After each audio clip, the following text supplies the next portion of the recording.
Nes aš dar turiu jums instruktažą pravesti. Kaip tam? Matai? Nematai.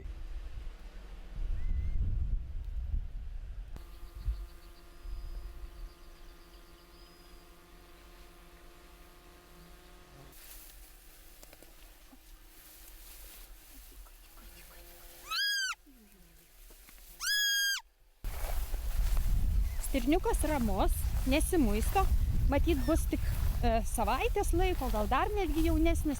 Labai lengvutis, sveria gal 1,5 kilogramo, gal apie 2. Nešamas nesiblaško ir kaip gamtininkai sakė, labai yra svarbu nešant stirniuką nesiliesti prie jo kūnelio su rankomis plikomis, todėl nešam juos su žolėmis, kad paskui jo mama stirna galėtų toliau savo jaunikliu sėkmingai rūpintis.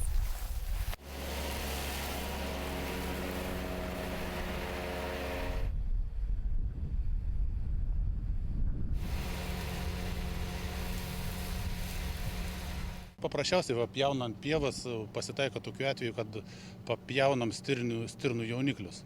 Ir ten, kai pamatai papjautą, ištaškytą tokį vaizdą, tai nelabai malonu. Tai užtat kreipėmės į mūsų pažįstamą Petrą gamtininką ir dabar šiuo metu pabandysim išnešti tos stirniukus į lauką.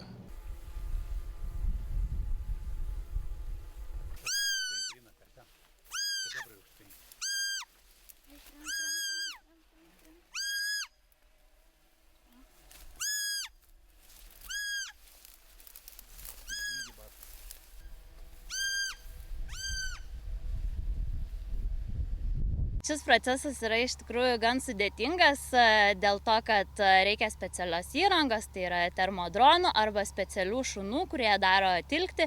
Tai mes kviečiame Lietuvos medžiotojus, būtent turinčius termodronus ir galinčius padėti ieškoti stirniukų ūkininkų laukose, taip pat medžiotojų su šunimis specialiais, kurie galėtų padėti surasti tos stirniukus aukštose žolėse.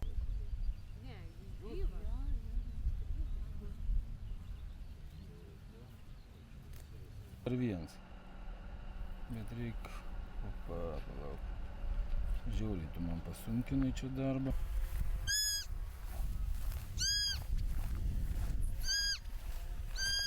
Atsikeli, kol dar tik tai aukštą, kokią 4, 5, tada geriausia ieškoti, tada viskas būna atšalę, o jau šilti kūnai būna šviečia su termokamera. Pasikeli droną su termokamera, apžiūri lauką ir matai, susiskaičiuoji, kiek yra stirniukų, tada tariesi su ūkininku, kieno yra pieva, tariesi su ūkininku, kad jisai praneštų, kada šienaus.